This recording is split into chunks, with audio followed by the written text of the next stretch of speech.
Hello, नमस्कार, राम राम। मैं हूँ सी आर गुरलिया। सबको मेरा नमस्कार। हम शुरू करते हैं आज की क्लास। सेक्शन अभिरुचि के प्रश्नों को हम करने जा रहे हैं।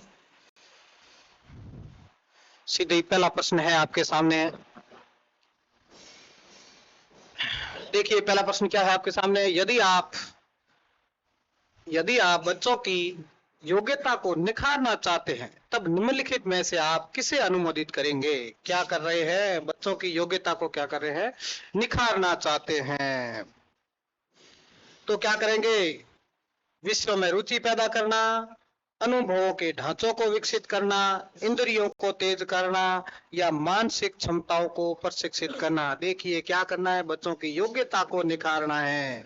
योग्यता को निखारना है तो आप क्या करोगे, मानसिक क्षमताओं को प्रशिक्षित करना। कौन सा ऑप्शन सही होगा, ऑप्शन नंबर अपना 4 है, डी ऑप्शन है वो सही होगा कि बच्चों की मानसिक क्षमता है उसको आपको क्या करना है, प्रशिक्षित करना है और बढ़ाना है। तो मानसिक योग्यता, ये वाला ऑप्शन है अपना जो क्या होगा, सही होगा।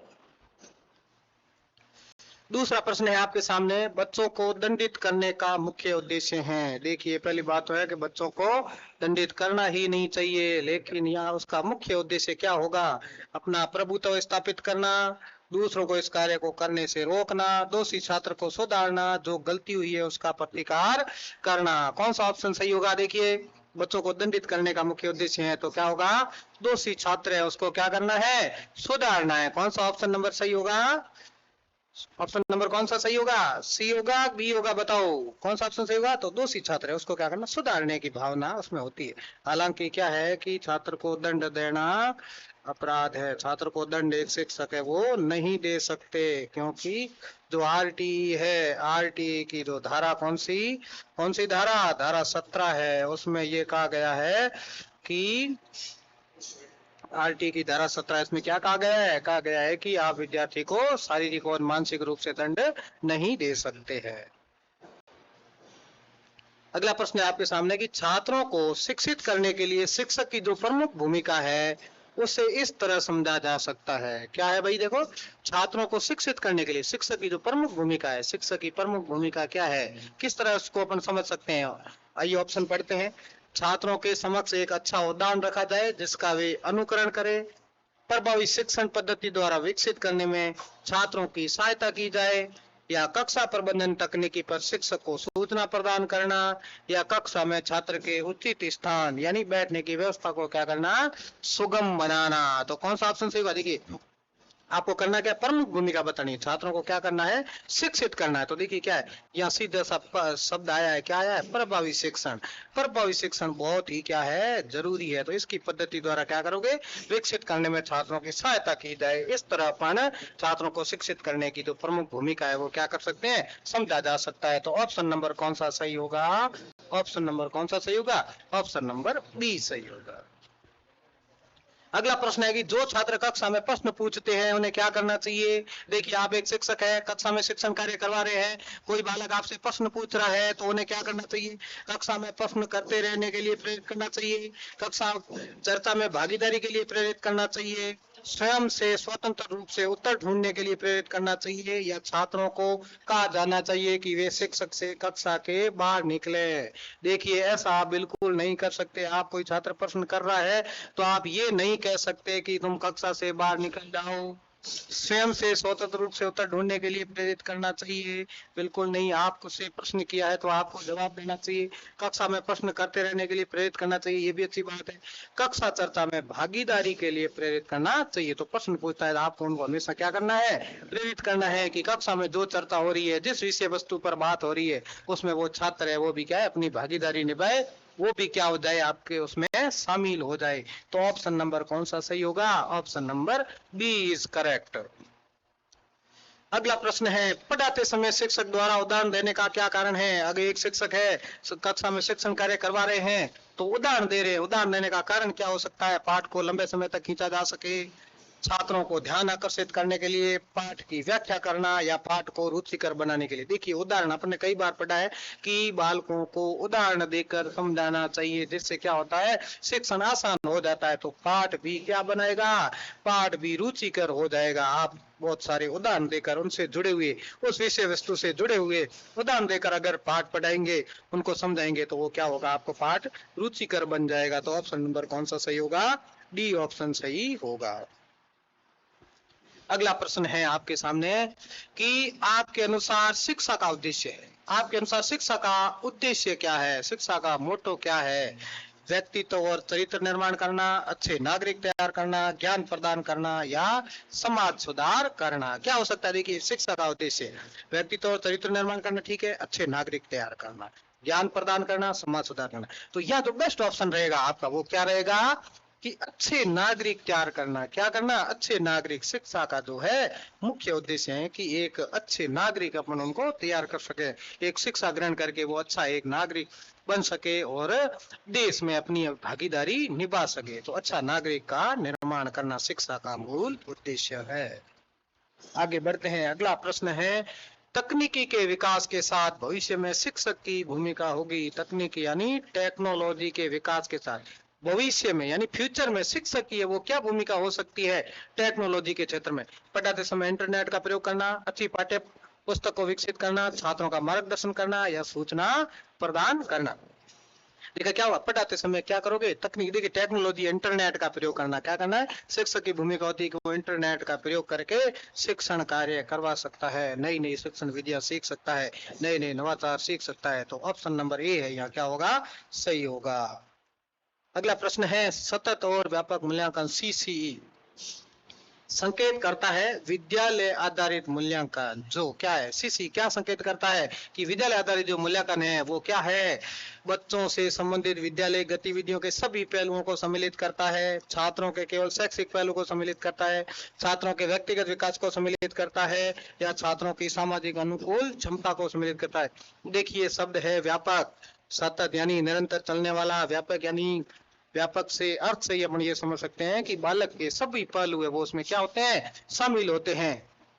तो कौन सा ऑप्शन सही है, देखिए बच्चों से संबंधित विद्यालय की जो गतिविधियां है उसके सभी पहलुओं को क्या किया गया है, सम्मिलित किया गया है, सीसी में ये बात की गई है। तो आप क्या करोगे, ऑप्शन नंबर कौन सा सही मानोगे, ऑप्शन नंबर ए सही है। तो सीसी में क्या होता है, बालक की सभी गतिविधियों में सभी उनके पहलू है वो क्या किए जाते हैं, शामिल किए जाते हैं। अगला प्रश्न है, जब एक शिक्षक अपने विद्यार्थियों से संवाद करे तब क्या महत्वपूर्ण है। संवाद करे यानी वो क्या कर रहा है, अपने विद्यार्थियों से क्या कर रहा है, संवाद कर रहा है, तब कौन सी चीज महत्वपूर्ण हो जाती है, उदासीनता, सहानुभूति, घृणा या समानुभूति।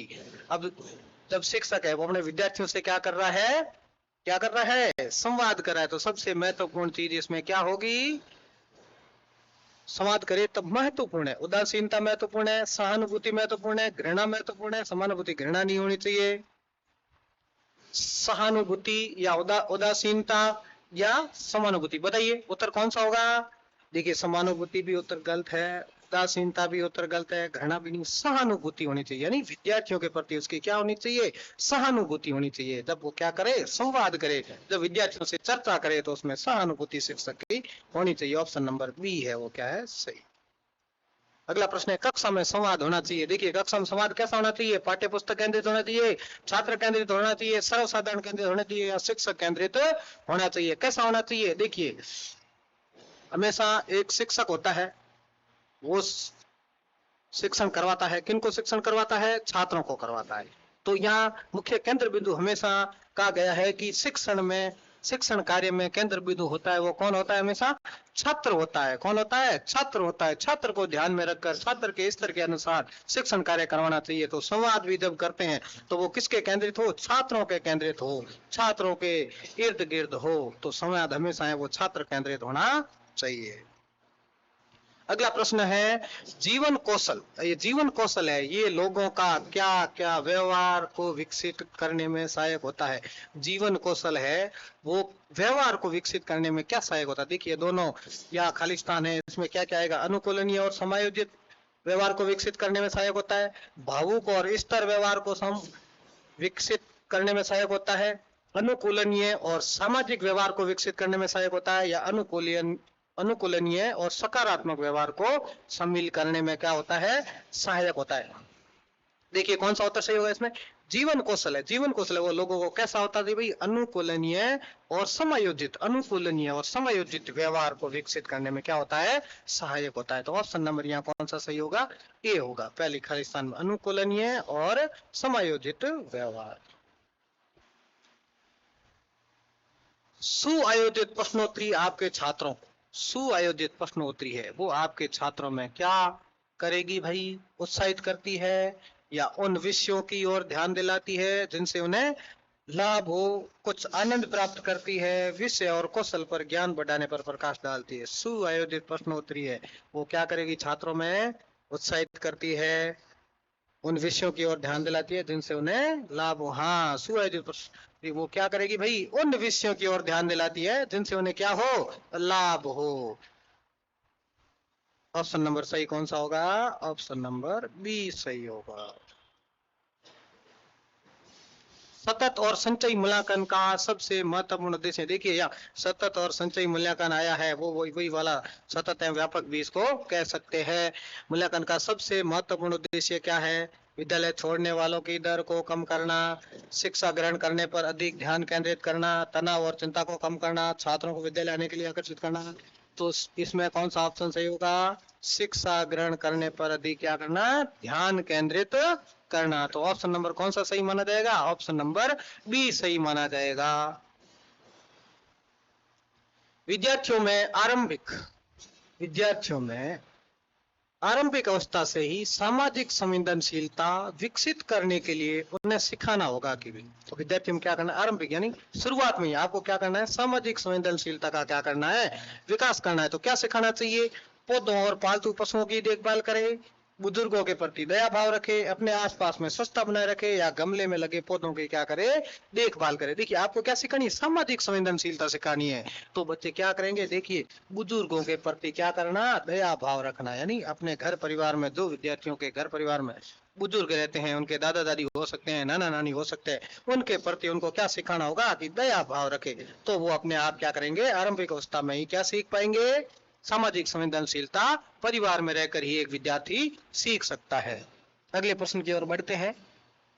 सामाजिक संवेदनशील मुद्दों पर बोलते समय शिक्षकों को क्या होना चाहिए। अब देखिए कैसे एकदम संवेदनशील मुद्दे हैं, वो कैसे मुद्दे हैं, सामाजिक संवेदनशील मुद्दे हैं। तो उसमें क्या करना चाहिए, शिक्षक को क्या ध्यान रखना चाहिए, आत्मविश्वासी और विश्वासप्रद होना चाहिए, आत्मविश्वासी और मिलनसार होना चाहिए, आत्मविश्वासी और सक्षम होना चाहिए, या सक्षम और शर्मीला होना चाहिए। ऐसे मुद्दे आते हैं तो शिक्षक को बोलते समय, यानी शिक्षक जब भी ऐसे मुद्दों पर बात करे तो उसको कौन सी चीजों का ध्यान रखना चाहिए, आत्मविश्वासी और सक्षम होना चाहिए। क्या होना चाहिए, आत्मविश्वासी और सक्षम होना चाहिए। तो ऑप्शन नंबर कौन सा सही होगा, ऑप्शन नंबर सी सही होगा। आप सक्षम यानी आपके अंदर पहले तो आत्मविश्वास होना चाहिए कि मैं जिस पे बात करने जा रहा हूं, और उसमें क्या है कि सक्षम भी होने चाहिए कि आप जिस चीज पर बात कर रहे हैं वो सही ढंग से रखें, क्योंकि ये सामाजिक संवेदनशील मुद्दे हैं, उसमें शिक्षक की बहुत बड़ी भूमिका होती है।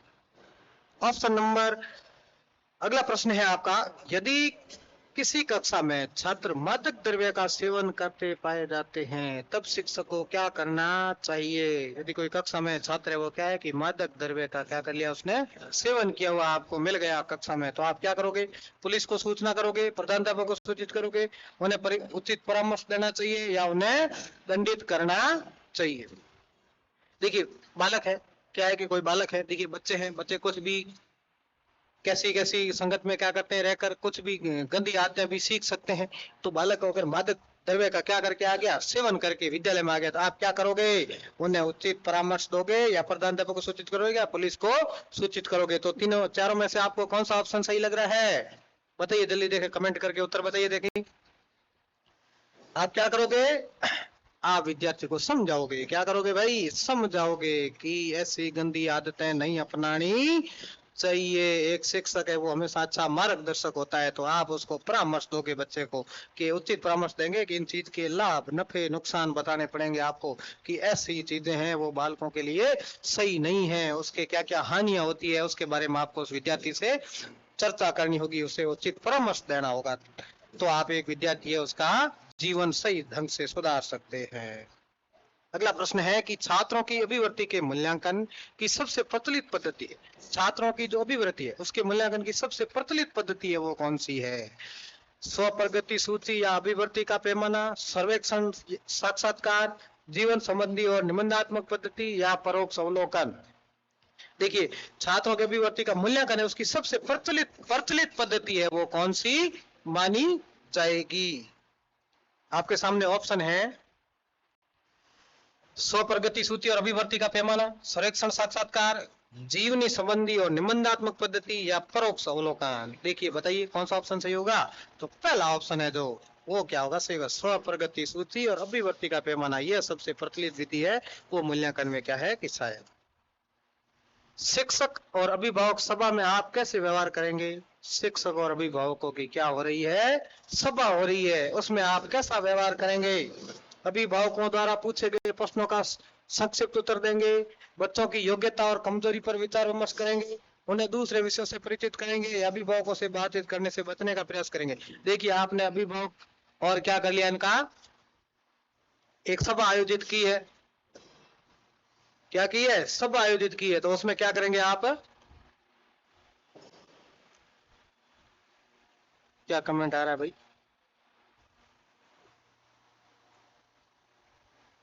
पूछे गए प्रश्नों को संक्षिप्त उत्तर देंगे, ये देखिए लास्ट ऑप्शन से अपन देख रहे हैं, अभिभावकों से बातचीत करने से बचने का प्रयास करेंगे, बिल्कुल नहीं करना चाहिए। उन्हें दूसरे विषयों से परिचित करेंगे, ऐसे नहीं कि आप लग जाओगे दूसरे विषयों के बारे में उनसे बात करने लग जाओ। बच्चे की योग्यता और कमजोरी पर विचार विमर्श करेंगे, देखिए आपको वहाँ क्या करना है, योग्यता या कमजोरी वहाँ नहीं दिखानी, आप क्या करना, अभिभावकों द्वारा पूछे गए प्रश्नों का संक्षिप्त उत्तर देंगे। देखिए वहाँ कोई भी अभिभावक आया है, आपसे कोई प्रश्न कर रहा है बालक के बारे में, तो आप संक्षिप्त में उत्तर देने का क्या करेंगे, प्रयास करेंगे। तो ऑप्शन नंबर है वो कौन सा सही होगा? ऑप्शन नंबर ए है वो सही हो जाएगा। अगला है, शिक्षक के किन लक्षणों के कारण बच्चे उन्हें पसंद नहीं करते हैं? ऐसे कौन से लक्षण होते हैं जिनको बच्चे क्या करते हैं, पसंद नहीं करते हैं? विषय वस्तु को अनदेखा करना, अनुचित्य और पक्षपातवाद, बच्चों से अवांछित भाग, या चिड़चिड़ा और बुरा व्यवहार। देखिए, आप चिड़चिड़ा और बुरा व्यवहार नहीं कर सकते, इससे क्या है कि बच्चे आपको पसंद नहीं करेंगे, तो आपको क्या करना है, ऐसा व्यवहार नहीं रखना। अगला, वे शिक्षक जो कक्षा में पढ़ाने के लिए उत्सुक रहते हैं, वे शिक्षक है जो कक्षा में क्या है, पढ़ाने के लिए क्या रहते हैं, बहुत उत्सुक रहते हैं, उनके अंदर हमेशा ये रुचि रहती है कि मैं कब कक्षा में जाऊं और कब पढ़ाऊंगा। जिस तरह से आप भी क्या कर रहे हो, बीएसटीसी की तैयारी कर रहे हो, आगे आप रीट का एग्जाम दोगे, अध्यापक बनोगे, तो आपके अंदर भी क्या है, उत्सुकता रहेगी, कब मैं मेरे विद्यालय जाऊं और कब बच्चों को पढ़ाऊं, आपके अंदर हमेशा ये लालसा जब रहेगी, तो क्या होता है, देखिए इसमें छात्रों के ध्यान को कायम कर रखने के लिए साधारण रूप से नाट्य कला का सहारा लेते हैं, सीखने सिखाने की पद्धति में छात्रों को सम्मिलित करते हैं, विषय में अक्सर दक्षता में कमी दर्शाते हैं, या उपयोग सभी क्या करेंगे, देखिए उपयोग सभी तो हो नहीं सकते, देखिए यहाँ कमी वाला आ गया, रखने के लिए साधारण रूप से नाट्य कला का सहारा लेते हैं, ये भी ऑप्शन गलत है। तो क्या हुआ, सीखने सिखाने की छात्रों को सम्मिलित करते हैं, यानी जो उत्सुक अध्यापक होते हैं, उत्सुक शिक्षक होते हैं, वो क्या करते हैं, जो भी विषय वस्तु पढ़ाते हैं उसमें छात्रों को हमेशा क्या करते हैं, सम्मिलित रखते हैं, अच्छी अच्छी शिक्षण सामग्री का प्रयोग, सहायक सामग्री का क्या करते हैं, प्रयोग करते हैं। तो ऑप्शन नंबर बी है वो आपका यहाँ क्या हो जाएगा, ऑप्शन नंबर बी है वो सही माना जाएगा। अगला प्रश्न है कि विद्यालयों में परिवेश शिक्षा प्रदान की जानी चाहिए, परिवेश शिक्षा प्रदान क्यों की जानी चाहिए? देखिए, यह वातावरण के प्रदूषण को प्रभावित करेगी, यह जीवन का महत्वपूर्ण अंग है, यह शिक्षकों को नौकरी प्रदान करेगी, हम लोग वातावरण से पलायन नहीं कर सकते। देखिए क्या करनी है, परिवेश की शिक्षा देनी है, यानी आसपास के परिवेश के बारे में आपको शिक्षा देनी। क्या होगा, यह क्या है, जीवन का क्या है, महत्वपूर्ण क्या है भाई, अंग है, ये जीवन का बहुत महत्वपूर्ण अंग है, तो आपको ये शिक्षा भी बालकों को क्या करनी चाहिए, देनी चाहिए। चलो नेक्स्ट क्वेश्चन है, देखिए प्रारंभिक स्तर पर महिलाएं बेहतर शिक्षिका होती है क्योंकि, देखिए यहाँ बात आई है शिक्षिकाओं की कि प्रारंभिक स्तर पर महिलाएं हैं वो बेहतर शिक्षिका होती है।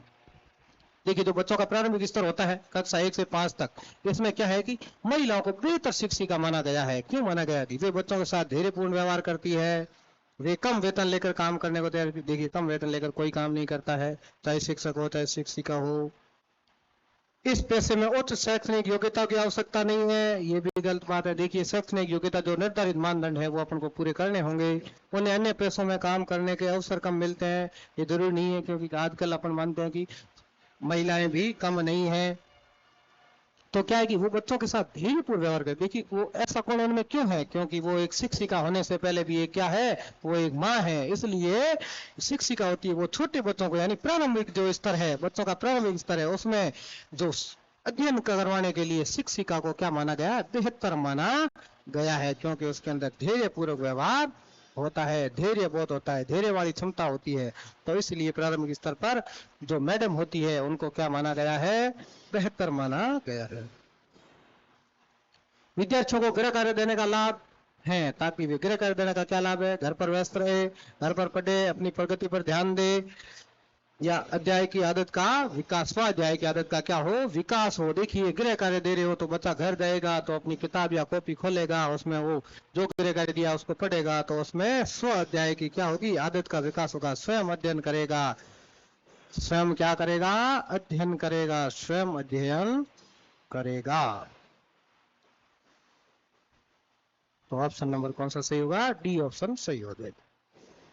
अगला प्रश्न है, आप कक्षा में अधिक छात्रों को भाग लेना सुनिश्चित करना चाहते हैं, निम्नलिखित में से कौन से शिक्षण तरीके को आप अपनाएंगे। आप क्या करना है, कक्षा में अधिक छात्रों का भाग लेना सुनिश्चित, यानी सभी छात्र हैं वो कक्षा में भाग ले, तो आप कौन सा शिक्षण का तरीका अपनाएंगे, प्रदर्शन, चर्चा, प्रवचन या भूमिका खेल, कौन सा अपनाएंगे। आप क्या करेंगे, विद्यार्थियों के साथ क्या करेंगे, चर्चा करेंगे, चर्चा करके आप क्या करेंगे, बच्चों को उसमें कक्षा में शामिल करेंगे। ये आपको क्या करना है, तरीका अपनाना है, ये शिक्षण का तरीका अपनाना है।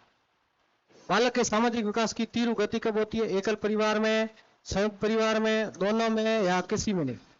कैसी सामाजिक विकास की तीव्र गति कब होगी, अब एकल परिवार में होगा तो क्या होगा, देखिए भाई एकल परिवार में तो उनके माता पिता और बच्चा होगा, और संयुक्त परिवार दोनों में या फिर किसी में नहीं। देखिए सामाजिक विकास करनी है तो संयुक्त परिवार में वो क्या है, अपने दादा दादी के साथ भी रहता है, दादा दादी से भी सीखेगा, चाचा चाची से भी सीखेगा। एक संयुक्त परिवार होता है, उसमें जो बालक की होती है वो क्या होती है, उसका सामाजिक विकास है वो क्या होता है, आसानी से हो सकता है, क्योंकि वो साथ में परिवार में रहकर बहुत कुछ सीखता है। आपको क्या करना है, यूट्यूब चैनल को आगे से आगे शेयर भी करना है इस क्लास को, और लाइक भी करना है, बेल आइकन भी दबाना है, ताकि आपकी कक्षा की सूचना है वो आपको क्या जाए, मिलती रहे। अगला प्रश्न है आपके सामने कि शिक्षक दिवस के अवसर पर कुछ विद्यार्थियों ने आपको शुभकामनाएं कार्ड भेजे हैं, ऐसे में आप क्या करेंगे। देखिए शिक्षक दिवस कब आता है भाई, शिक्षक दिवस बताइए सभी, कमेंट करके बताओ देख कब शिक्षक दिवस कब आता है। तो शिक्षक दिवस पर क्या है कि आपने किसी को शुभकामनाएं भेजी, ऐसे में आप क्या करोगे, कुछ भी नहीं करेंगे, उन्हें धन्यवाद ज्ञापन करेंगे, उन्हें पैसे बर्बाद करने से मना करेंगे, उन्हें परस्पर शुभकामनाएं आदान प्रदान करेंगे। क्या करेंगे भाई, शिक्षक दिवस है, शिक्षक दिवस कब मनाया जाता है, 5 सितंबर को। कब मनाया जाता है भाई, 5 सितंबर को शिक्षक दिवस होता है। इस दिन आपको क्या किया है, कई सारे लोगों ने क्या भेजे हैं, शुभकामनाओं के कार्ड भेजे, तो आपका भी फर्ज बनता है कि हम भी उनको वापस शुभकामनाएं दें। तो क्या करोगे, शुभकामनाओं का आदान प्रदान करोगे, जिस प्रकार से अपन कहते हैं ना सेम टू यू, वैसे आपको यहाँ करना है। यदि छात्र आपकी बात नहीं समझ पा रहे, यदि छात्र है वो आपकी बात नहीं समझ पा रहे हैं, आप शिक्षण कार्य करवा रहे हैं, तो क्या करोगे, उन्हें उनके हाल पर छोड़ देना चाहिए। आप छात्रों पर दोषारोपण करेंगे, अन्य विधि से समझाने का प्रयास करेंगे, उन्हें उदाहरण द्वारा सरल व सुगम शिक्षण देने का प्रयास करेंगे। छात्र आपकी बात नहीं समझ पा रहे हैं तो आप क्या करोगे, देखिए ऐसे नहीं छोड़ सकते, दोषारोपण भी नहीं कर सकते, अन्य विधि का प्रयोग करोगे तो भी अगर वो बात समझ नहीं पा रहे तो आप क्या करोगे, उन्हें उदाहरण दोगे, ज्यादा से ज्यादा उदाहरण द्वारा सरल तरीके से समझाओगे। कैसे समझाओगे, सरल तरीके से समझाओगे तो विद्यार्थी समझ जाएंगे। संप्रेषण है, बताओ, ये सबका उत्तर आना चाहिए, कमेंट में सबका उत्तर ये आना चाहिए। संप्रेषण क्या है, कला है, भाषाई आदान प्रदान है, शैक्षिक योग्यता है, या कला विज्ञान है। मैंने आपको कक्षा में पढ़ाया था कि संप्रेषण है वो क्या है। देखिए भाई संप्रेषण क्या है, कला है या विज्ञान है या फिर दोनों है। देखिए संप्रेषण का सामान्य अर्थ होता है बातचीत करना, लेकिन एक संप्रेषणकर्ता के पास कला और विज्ञान दोनों होना चाहिए। तो अपन क्या कह सकते हैं, संप्रेषण क्या है, कला और विज्ञान दोनों है। एक शिक्षक की अपने व्यवसाय में सफलता का मूल मंत्र है, एक शिक्षक अपना क्षेत्र है उसमें मूल मंत्र क्या हो सकता है सफलता का? उसे आर्थिक रूप से संपन्न होना चाहिए, कोई जरूरी नहीं है। विषय वस्तु का ज्ञान होना चाहिए, उसके स्वभाव में मधुरता होनी चाहिए, ये ऑप्शन भी गलत है, उसमें अभिव्यक्त करने की क्षमता होनी चाहिए, या विषय वस्तु का ज्ञान होना चाहिए। देखो एक शिक्षक है, तो शिक्षक है तो वो अच्छा मार्गदर्शक भी होता है, शिक्षण कार्य करवाता है। तो शिक्षक है तो शिक्षक का हमेशा अपनी विषय वस्तु पर अधिकार होना चाहिए, विषय वस्तु का उसको ज्ञान बहुत जरूरी है। तो यहाँ कौन सा ऑप्शन सही होगा?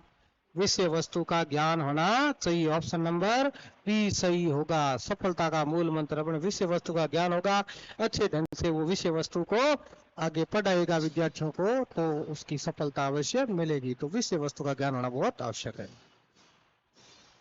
अनुशासन को मनोवैज्ञानिक क्या मानते हैं? डिसिप्लिन, अनुशासन, अनुशासन को मनोवैज्ञानिक क्या मानते हैं?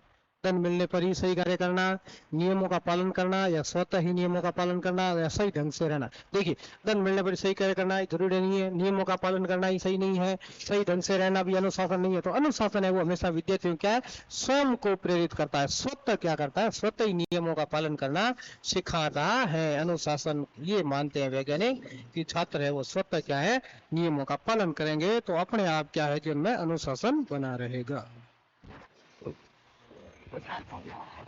यदि आपके कुछ छात्र परिसर में आपके साथ दुर्व्यवहार करते, देखिए आप विद्यालय में खड़े, मास्टर जी खड़े हैं, बच्चे आए आपके साथ क्या कर दिया, कुछ दुर्व्यवहार कर दिया, यानी कुछ ऐसा वैसा बोल दिया, या आपको लगा कि वो बच्चों की जो आदत है वो आपके सामने वैसी नहीं होनी चाहिए, लेकिन आपको लगा कि ये हमारे सामने दुर्व्यवहार है, ऐसा हो जाता है कभी कभी, तो आप क्या करोगे? इन छात्रों के विरुद्ध अन्य अध्यापकों की सहायता से अभियान चलाना चाहिए, अपने स्वयं के चरित्र तथा ज्ञान कुंड के माध्यम से उनके व्यवहार में सुधार लाना चाहिए, या प्रधानाचार्य को सूचित करना चाहिए, या घटना पर ध्यान नहीं देना चाहिए। देखो घटना पर ध्यान नहीं दोगे तो भी नहीं चलेगा, प्रधानाचार्य को सूचित करने से ज्यादा होने वाला कुछ है नहीं। तो आपको यह क्या करना है, अपने स्वयं के चरित्र और ज्ञान के कुंड के माध्यम से उनके व्यवहार में क्या सुधार, आप ये ऐसा करो।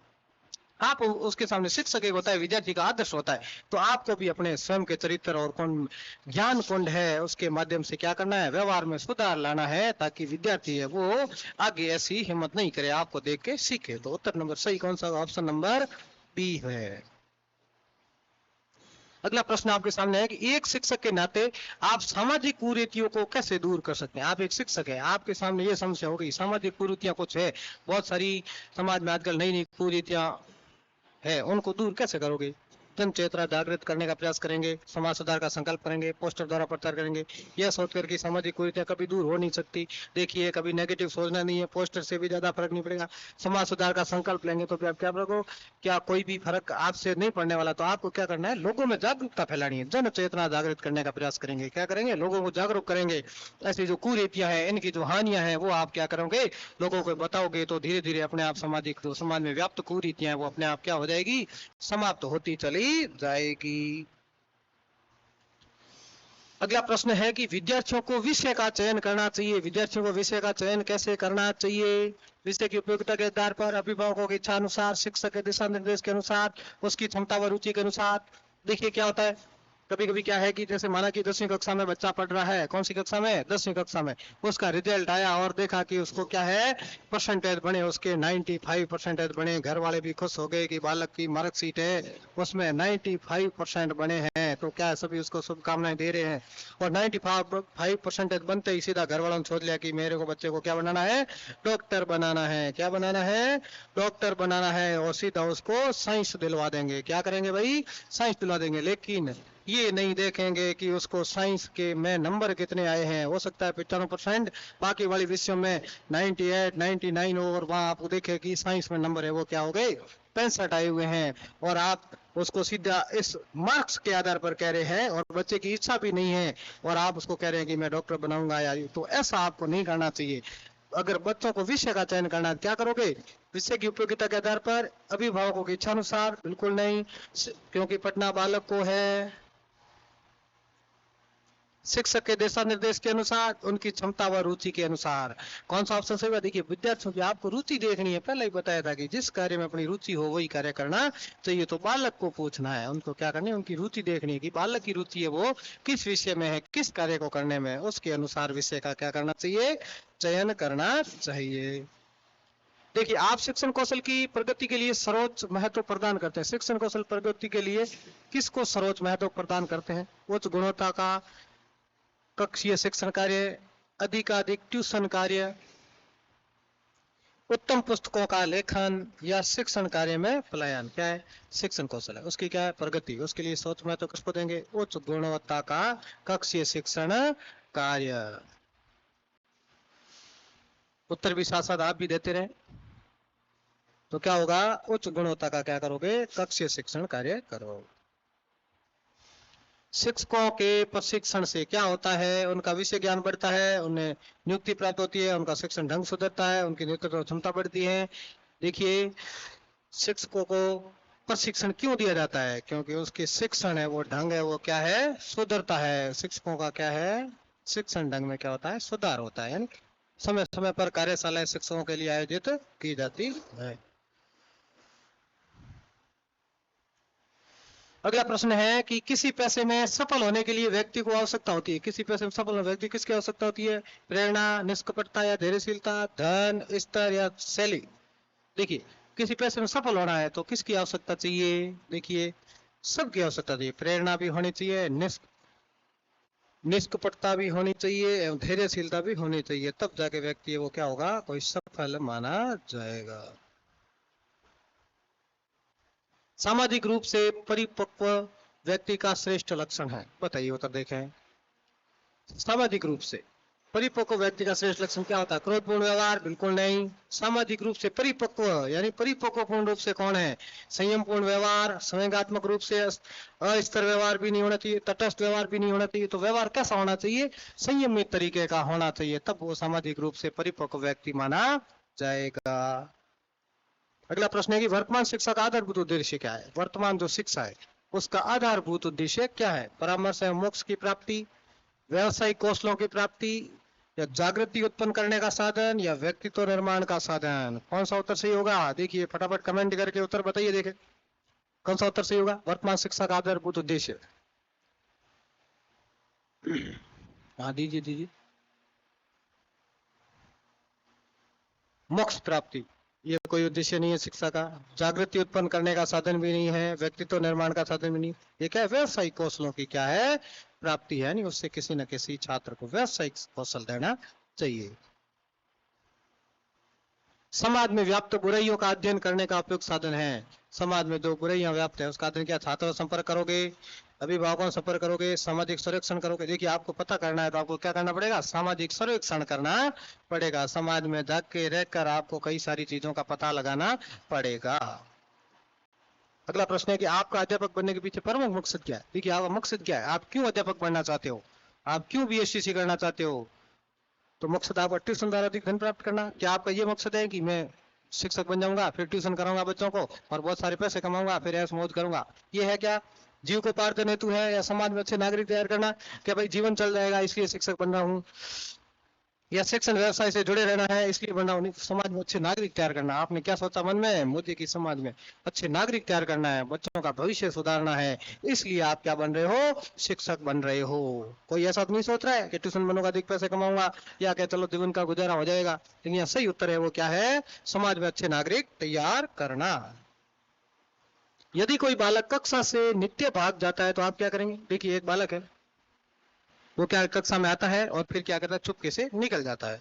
तो क्या करोगे? उसे विद्यालय से निकाल देंगे, उस पर 100 रुपए का दंड लगाएंगे, कारण जानने का प्रयास करेंगे, उसके पिता को बुलाकर सही स्थिति को जानकारी करेंगे। देखिए कई बार मैंने आपको बताया है कि जब ऐसी स्थिति आती है तो अपन को सबसे पहले क्या जानना है? कारण जानना है। तो कारण वाला जो भी ऑप्शन हो वो क्या कर देना है? सीधा का सीधा सही कर देना है। तो आप क्या करोगे? कारण जानोगे कि ये भागने का कारण क्या है, ऐसी क्या प्रवृत्ति हो गई बच्चे में कि रोज कक्षा में आता है भाग जाता है, आता है भाग जाता है।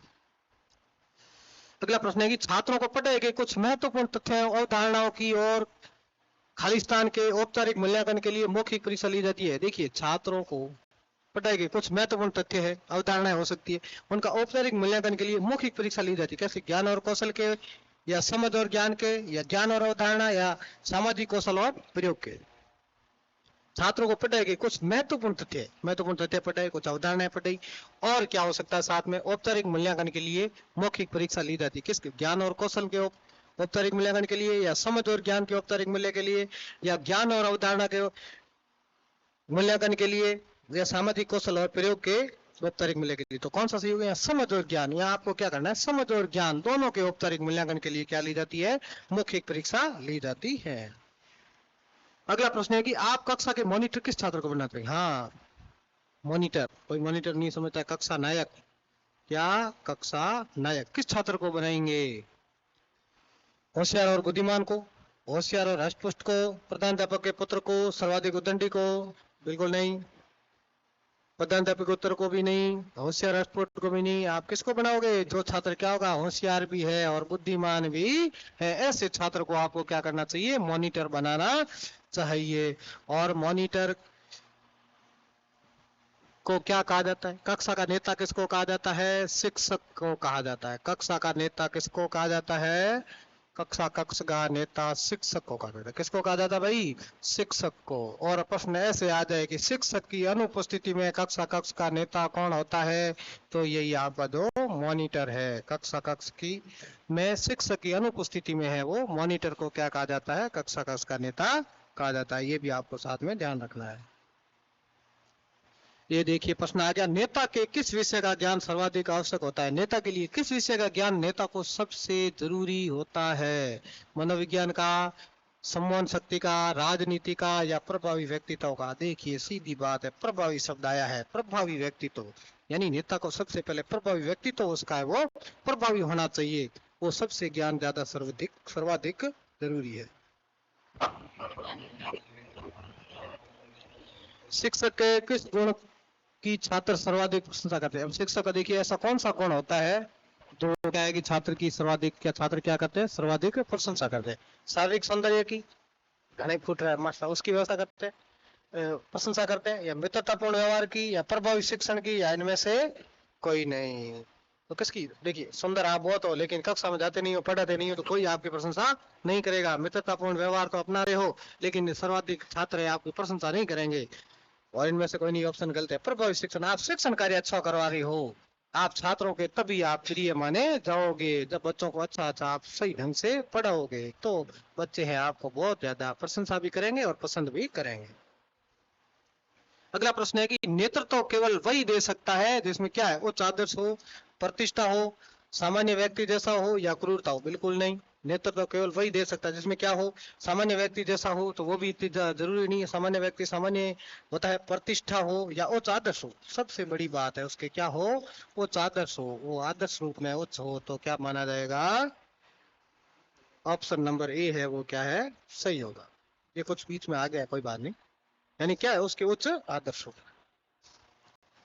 देखिए आपके विद्यालय के अधिसंख्य शिक्षक आपको विद्यालय का शिक्षक सचिव बनाना चाहते हैं। क्या है भाई? आपके विद्यालय के ही अधिसंख्य कुछ शिक्षक है, वो आपको क्या बनाना चाहते हैं? शिक्षक सचिव बनाना चाहते हैं। आपको अपने पर अधिक विश्वास नहीं है, आप इस प्रस्ताव पर क्या प्रतिक्रिया देंगे? अब देखिए साथी शिक्षक तो है, वो आपको अध्यक्ष सचिव, शिक्षक सचिव बनाना चाहते हैं, लेकिन आपको खुद पर भी विश्वास नहीं है, तो क्या करोगे? उन्हें रुखाई से बोलेंगे कि आप इसे स्वीकार नहीं करेंगे, उन्हें बता दें इस काम के लिए आप योग्य व्यक्ति नहीं है, या फिर चुनौती स्वीकार कर सभी मामलों में उनके सहयोग की कामना करेंगे, या अपने स्थान पर किसी अन्य शिक्षक का नाम सजाएंगे? क्या करोगे भाई? देखिए सभी शिक्षक चाहते हैं, अधिकांश शिक्षक चाहते हैं तो आप बन जाओ, चुनौती को स्वीकार कर लो और सभी मामलों में उनके सहयोग की कामना करेंगे, यानी उनसे भी सहयोग लेके आगे बढ़ते रहेंगे। तो ये उत्तर आपका सी है, वो क्या माना जाएगा? सही उत्तर माना जाएगा। अगला प्रश्न है कि छात्रों को अध्ययन की ओर ले जाने के लिए शिक्षक का क्या कर्तव्य है? भाई छात्रों को अध्ययन की ओर ले जाने के लिए शिक्षक का क्या कर्तव्य है? सभी दे भाई उत्तर बताओ, आप भी कमेंट करके उत्तर बताएं। उन्हें पुरस्कृत करें, प्रशंसा करें, दंडित करें, या प्रेरित करें? देखिए क्या करना है? छात्रों को अध्ययन की ओर ले जाना है। कहाँ ले जाना है? अध्ययन की ओर ले जाना है। तो शिक्षक का क्या कर्तव्य होता है? उन्हें पुरस्कृत करोगे, प्रशंसा करोगे, दंडित करोगे, या प्रेरित करोगे? देखिए दंडित नहीं करना है। क्या है भाई? क्या करोगे? प्रशंसा करोगे। क्या करोगे? प्रशंसा करोगे। ये बीच में क्या बन गए हैं भाई? चले आगे।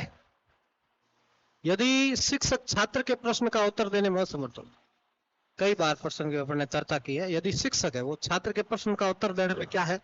असमर्थ है, यानी दे नहीं सकता है, तो क्या करोगे? क्या कहोगे? प्रश्न ही गलत है, या जानकारी प्राप्त करके बताया जाएगा, कक्षा से ही उत्तर निकालने का प्रयास करें, या छात्र को गृह कार्य के लिए दे देंगे। देखिए उत्तर निकालने का प्रयास कैसे करोगे? असमर्थ है, आप दे ही नहीं सकते, तो आप क्या करोगे?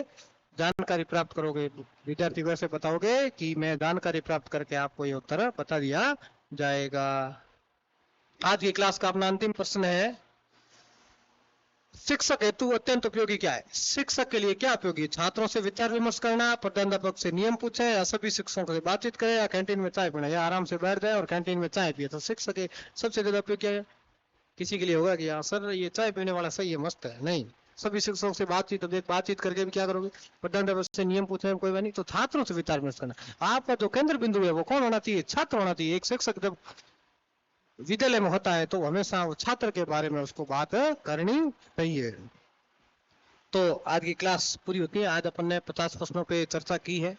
उम्मीद करता हूं कि आप सभी को ये प्रश्न सही ढंग से समझ भी आए होंगे और आपके लिए परीक्षा में बहुत उपयोगी भी होंगे। तो जल्दी से भाई क्या करना है, कक्षा को आप आगे शेयर भी कर देना और